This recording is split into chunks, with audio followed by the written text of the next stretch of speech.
नमस्कार दोस्तों, आप सभी का एक बार फिर से स्वागत है हमारे चैनल दुर्गा भक्ति मार्ग में। आज मैं आप सभी को सुनाऊंगी माघ माह महात्म्य अध्याय 24। अड़सठ क्षेत्रों में प्रसिद्ध तीर्थों के बारे में बताने के बाद श्री सूत जी कहते हैं कि कुछ समय बाद चमत्कारपुर में मगध वंश में देवरा नामक से एक प्रसिद्ध ब्राह्मण हुए। उनके एक पुत्र उत्पन्न हुआ जिसका नाम कथ रखा गया। कथ युवा अवस्था में पहुंचने पर बड़ा उद्दंड निकला। उससे अपने पुरुषार्थ का सदैव बड़ा गर्व रहता था। एक समय वह वन में घूमता हुआ श्रावण शुक्ल पंचमी को नाग तीर्थ में गया।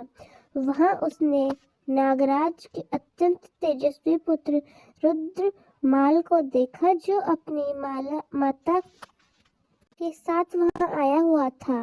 कथ ने सांप के उस छोटे से बेटे को साधारण जल सर्प समझा और डंडे से मार डाला। मारे जाते समय उस सर्प बालक को बड़ा दुख प्रकट हुआ। हाँ माता, मैं निरपराध मारा गया। सांप के मुख से मनुष्यों की तरह यह शब्द सुनकर अब कथ भय से थर्रा उठा और शीघ्र डर के मारे घर भाग गया। उसके बाद नाग माता जब जलाशय से बाहर निकली तब उसने तट पर अपने पुत्र को मरा देखा। लाठी के प्रहार से उस सर्प बालक के सारे अंग फटकर लहूलुहान हो रहे थे। अपने पुत्र की ऐसी दशा देखकर शोक के कारण उसकी माता भी मूर्छित हो गई। फिर सचेत होने पर शोक के कारण उसने बहुत देर तक विलाप किया। उसके बाद नागिन उस मरे हुए पुत्र को लेकर नागराज के पास गई और वे भी पुत्र को मरा हुआ देखकर शोक में व्याकुल हो गए। उस समय नागराज के दुख से दुखी होकर समस्त नाग वहां एकत्रित हो गए। सबने प्राचीन कथाओं और दृष्टांत द्वारा नागराज को समझा बुझाकर शांत किया। उसके बाद उन्होंने उस नागिन के पुत्र का देह संस्कार किया, किंतु जलदन के समस्त नागों और सर्पों से कहा कि जब तक मेरे पुत्र का विनाश करने वाले उस दुष्ट पुरुष को स्त्री पुत्र और वृद्ध सहित नष्ट न कर दिया जाए, तब तक मैं अपने पुत्र का देह संस्कार नहीं करूंगी। ऐसा कहकर नागराज ने उस पाप आत्मा द्विज की खोज कराई जिसने डंडे से उसके पुत्र का वध किया था। उसके बाद उन्होंने पार्श्ववर्ती नागों से कहा कि मेरे हितेश तुम हाटकेश्वर क्षेत्र में जाओ और मेरे पुत्र का नाश करने वाले कथ को स्त्री पुत्र और कुटुंब सहित शीघ्र नष्ट करके समस्त चमत्कारपुर को खा जाओ। नागराज की आज्ञा पाकर सर्पों ने पहले तो सोते समय देवरा के पुत्र को डस लिया, फिर समस्त परिवार को खा लिया। उसके बाद अन्याय बाल वृद्ध और कुमारों को भी उन्होंने डस लिया। अब चमत्कारपुर में सांपों के काटने से ब्राह्मणों के घर घर दारुण हाहाकार मच गए। कितने ही मनुष्य घर द्वारा छोड़कर दूर जंगलों में भाग गए। इस प्रकार चमत्कारपुर को सर्पों ने मनुष्य को सुना कर दिया। तब नागराज शेष ने अपने पुत्र के मारे जाने का दुख छोड़कर अपने पुत्र को जला दिया। सांपों का ऐसा उत्पात होने पर उनसे डरे हुए ब्राह्मण जो सब दिशाओं में भाग गए थे, परस्पर मिलकर उस वन में गए जहाँ त्रिजा नामक ब्राह्मण तपस्या करता था। वह शंकर भगवान से वरदान पाकर भी बड़ी तपस्या में लीन था। उसने अपनी जन्मभूमि के लोगों को रोते हुए देखकर स्वयं भी दुख का अनुभव किया और उन्हें आश्वासन देते हुए कहा कि हे ब्राह्मणों, आज मैं भगवान शिव की ऐसी प्रार्थना करूंगा जिससे उन दुष्ट चित्त वाले नागों का संहार हो जाए। ऐसा कहकर त्रिजात ने परमेश्वर शिव से प्रार्थना की कि हे देव, इस समय मुझे वरदान दीजिए। तब शिव जी ने प्रकट होकर कहा कि वत्स, शीघ्र वरदान मांगो। तब त्रिजात ने कहा कि हे भगवान, नागों ने हमारे समस्त नगर को निर्जन कर दिया, अतः मेरी इच्छा है कि अब सब सर्पों का विनाश हो जाए। भगवान शिव बोले, हे ब्राह्मण, मैं तुम्हें एक सिद्ध मंत्र बताऊंगा जिसके उच्चारण मात्र से सर्पों का विष नष्ट हो जाता है। महाभाग्य, तुम इस संपूर्ण ब्राह्मणों के साथ वहां जाकर उच्च स्वर से सब और इस मंत्र को सुनाओ। इस मंत्र को सुनकर जो नीच नाग पाताल लोक में नहीं चले जाएंगे वे विष रहित हो जाएंगे। विप्रवर कहते हैं, विष को जहाँ गर नहीं वह नगर है। तुम मेरे प्रसाद से नगर नगर उच्चारण करो, यही वह मंत्र है। इस शब्द को सुनकर जो भी अदम नाग वहां ठहर वे सुख पूर्वक मारने योग्य हो जाएंगे। आज से वह इस स्थान पृथ्वी पर नगर नाम से विख्यात होगा और तुम्हारी कीर्ति का विस्तार होगा। दूसरा, कोई भी शुद्ध वंश में उत्पन्न हुआ जो नागर ब्राह्मण नगर नामक मंत्र में लीन बार बार जल को अभिनियंत्रित करके काल सर्प से डसे हुए मृत्यु के वश में पड़े हुए मनुष्य के स्वयं मुख में स्वयं डाल देगा, वह उसे जीवित कर देगा। अन्यत्र रहने वाला जो कोई मनुष्य सोते समय इस 3 अक्षर वाले मंत्र का सदा स्मरण करेगा वह सांप के विष से मुक्त रहेगा। अजीर्ण और ज्वर संबंधी रोग भी इस मंत्र के प्रभाव से तुरंत ही नष्ट हो जाएगा। ऐसा कहकर भगवान शिव अंतर्ध्यान हो गए। उसके बाद त्रिजात भी मरने से बचे हुए ब्राह्मणों के साथ चमत्कारपुर में गया। वहां सबने मिलकर नगरम नगरम का उच्चारण करते हुए उस क्षेत्र में प्रवेश किया जो घोर और क्रूर सांपों से व्याप्त हो रहा था, जो चारों ओर से विषैले सांपों से भरा था। भगवान शिव से प्राप्त हुए उस सिद्ध मंत्र को सुनकर सभी सांप विष और तेज से रहित होकर भाग गए। कुछ से बिलों में छिप गए और कुछ पाताल लोक में भाग गए।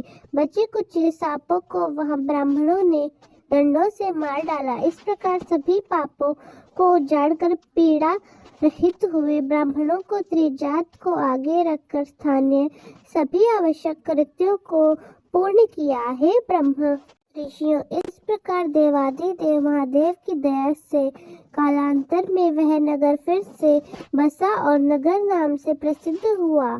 श्री सूत जी कहते हैं, हे ब्रह्म ऋषियों, इस प्रकार उस स्थान का उद्धार करके त्रिजात ने वहां देवादिदेव भगवान शंकर के लिए एक मंदिर बनवाया जिसमें त्रिजात स्वर नाम से उनकी प्रतिष्ठा हुई। फिर वह श्रद्धा पूर्वक दिन रात भगवान की आराधना में लीन रहकर कुछ समय के बाद शरीर रहित शिवलोक को चला गया। उमन्यु, चौक्य, केशोर तथा त्रैवण इन चार गोत्रों के ब्राह्मण उस नगर में फिर दोबारा लौट कर नहीं गए। उन्हीं के साथ शुक आदि गोत्र के ब्राह्मण सर्प के भय से वहां नहीं गए। शेष गोत्रों के ब्राह्मण जो वहां रह गए थे, अब उनका परिचय सुनो। कौशिक गोत्र के 26, कश्यप गोत्र के 87, लक्ष्मण गोत्र के 21, भारद्वाज गोत्र के 3, कुंडन गोत्र के 14, रैतिक गोत्र वाले 20, पराशर गोत्र के 8, गर्ग गोत्र के 22, हरित गोत्र के 23 और भार्गव गोत्र के 25, गौतम गोत्र के 26, दाल गोत्र के 20, मंडल गोत्र के 23, वज्र गोत्र वाले भी 20, शाह गोत्र के 10, अंगर गोत्र के 5, अत्रि गोत्र तथा शुक्ला के कुल के ब्राह्मण 10, वत्स गोत्र के 5, कुश गोत्र के 16, शांडलर के 5, मुग्दल गोत्र के 20 और बोधनाय और कौशल गोत्र के 303 ब्राह्मण वहां आकर बसे हुए थे। अथर्व कुल के 55, मोनस के 77, यजुर्वेदी 30, चौवन गोत्र के 27, अगस्त गोत्र के 33, जमीनी कुल के 10, नृत्य कुल के 55, पाठन के 70, गोपल और काक के 5-5 और ओनस और दाश 3-3, लोकाक के 60, ऐनिश के 72, कापल शर्कर और दत्त के 77, शार्क के 100, दर्श के 77, कात्यायन आदि और वैशित के 3, कृष्णात्रय के 5, दत्तोत्रय के 5, नारायण शोन और जाबाल के 100, गोपाल जाम दर्जन, शालिहोत्र कार्णिक भाइयों गण मातृक कथा श्रवणा लिया।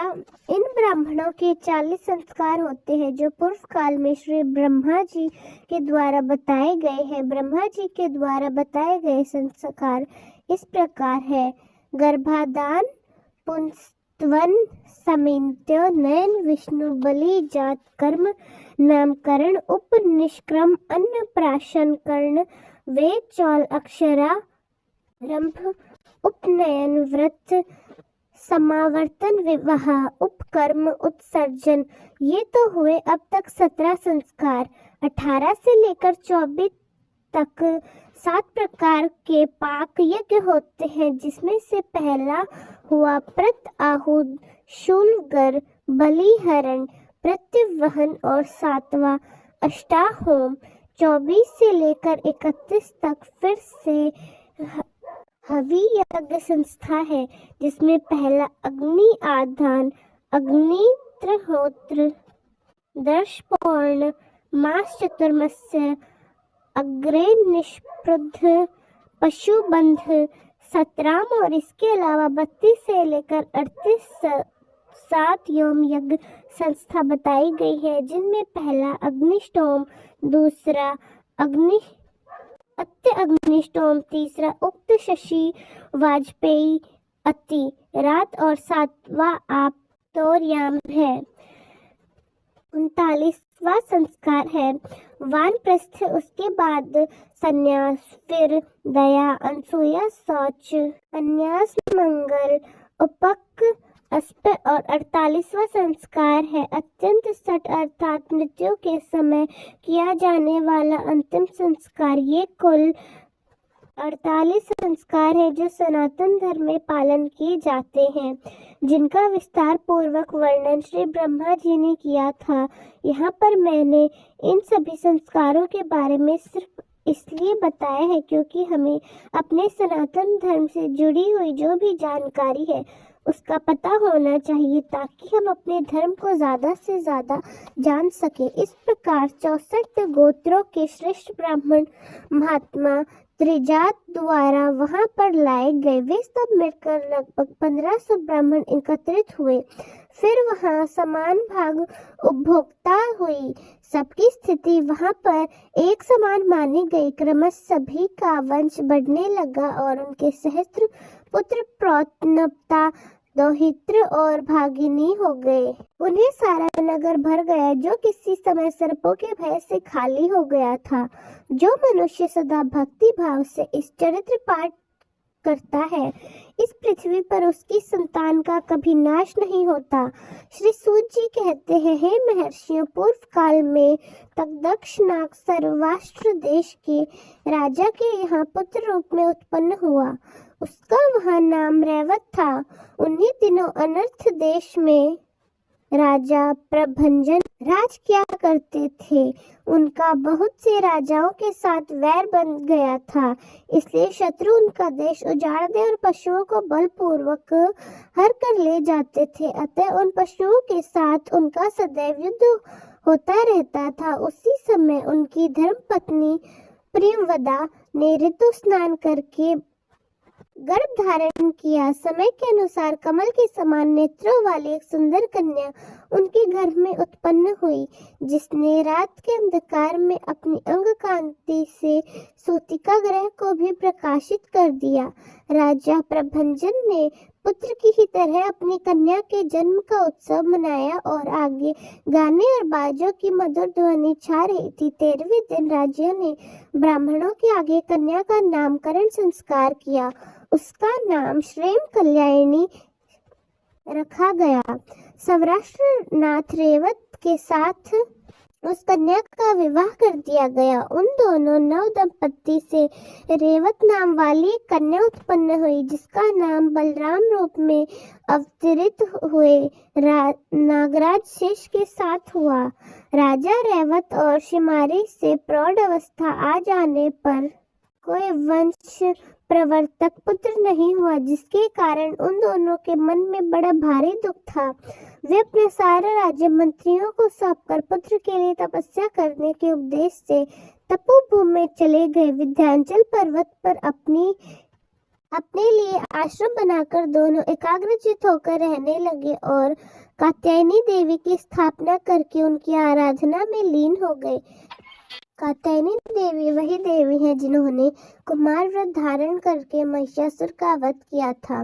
देवी ने उन दोनों का कठिन परिश्रम देखा, उनसे प्रसन्न होकर उन्हें वंश को बढ़ाने वाला एक पुत्र प्रदान किया, जो श्रेमजीत के नाम से प्रसिद्ध हुआ। पुत्र पाकर सौराष्ट्र राज रेवत अपनी राजधानी को लौट आए और उन्होंने बड़े हर्ष के साथ अपने पुत्र का लालन पालन किया। श्रेमजीत जब बड़ा हुआ, युवावस्था को प्राप्त हुआ, तब राजा ने अपनी जगह पर उसे राजा बना दिया और स्वयं वे सब कुछ त्याग कर अपनी पत्नी के साथ हाटकेश्वर क्षेत्र में चले गए।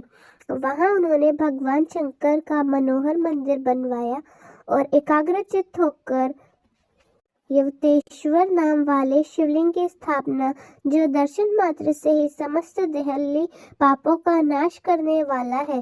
पूर्व काल में राजा रैवत ने जिन दुर्गा देवी की स्थापना की थी, उन्हीं का हाटकेश्वर क्षेत्र में उनकी धर्मपत्नी क्षेमकारी ने श्रद्धा पूर्वक मंदिर बनवाया। उसमें कात्यायनी देवी की प्रतिष्ठा और तभी से महिषासुर मर्दनी कात्यायनी देवी वहां क्षेम कल्याणी के नाम से जानी गई।